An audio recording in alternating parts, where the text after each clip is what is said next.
Hey guys, it's Mrs. Bryant. Welcome back to Flip Classroom. I need you to press pause and make sure you get out the notes I handed you in class today. Once you are ready to begin, go ahead and press play. So today's video is talking about functions and how to determine whether the data given is a function. And we will talk about this more in detail in just a few minutes, but let's go ahead and practice so that way we kind of know what we're talking about. It says, I can't function without candy. It says, let's use the candy vending machine to help us create a mapping of its results. So if I press 1, and that's the vending machine, I would get a Hershey's chocolate bar. So I'm going to take my pen, and I'm going to draw the map from 1 to Hershey's chocolate bar. If I press 2, I get Reese's peanut butter cups.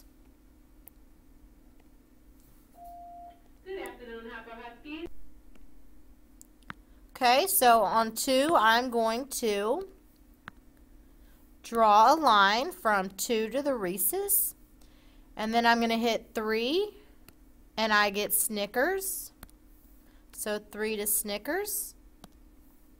Hit 4, and I get Skittles. Hit 5, and I get Snickers. And then hit 6, and I get Starbursts. And what you're going to notice, you'll notice that for every input, this was your input, there is only one output. So our candy machine functions properly because for each input value, there is one and only one output value, and that's what we just talked about. What if when you push the candy vending machine button, this is what you got? Well, that's 1 and 1, but are you really going to press 2 and get 2 different types of candy? No. So this would not be a function because there's an X that goes to 2 different types of candy. So here's what all this candy has to do with math. You need to know this definition. A function is a dependency relationship between 2 variables or quantities.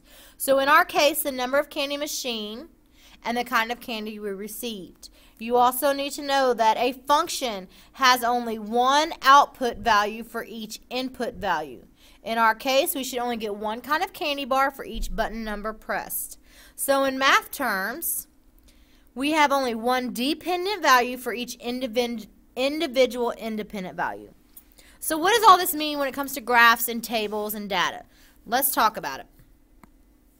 It says, which of the following represents a functional relationship?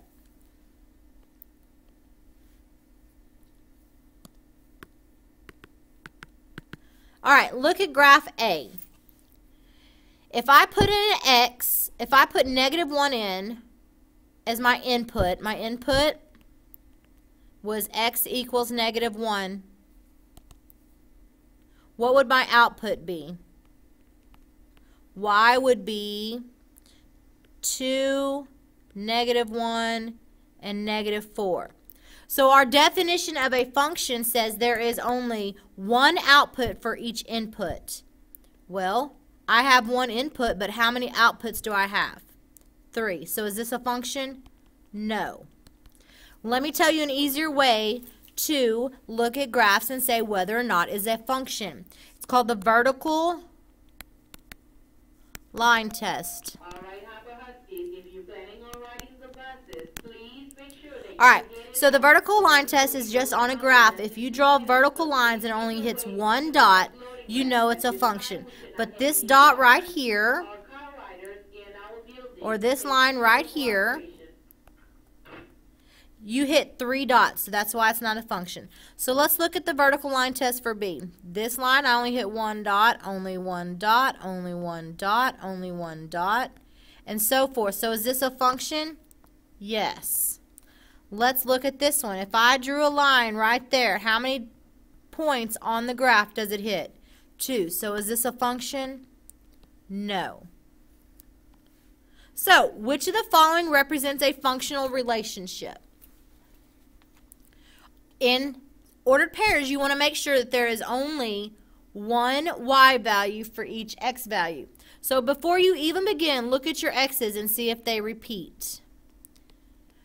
None of the x's repeat, so this is a function. Look at B. You have 4, 5, 4, 5. Is this a function? No. Look at C. -7, 5, 7, 10. Do any of them repeat? No, so it is a function. So our hint for data in ordered pair form is look to see if the x's repeat. If they repeat, it is not a function. So let's look at tables. Which of the following represents a functional relationship? So again, look to see if the x's repeat. This one is going to be there's going to be a little trick to this one, but let's look. -3, -2, -1. None of them repeat, so this is a function. Look at B. You notice that this repeats with this, but what do you notice about the y?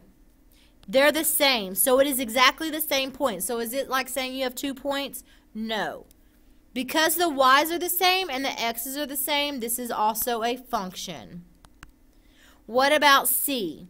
Well, if I went on a graph, I'd go to -3 and up to 3, -3 up to 2. It would not pass the vertical line test. And so this is not a function because x's repeat.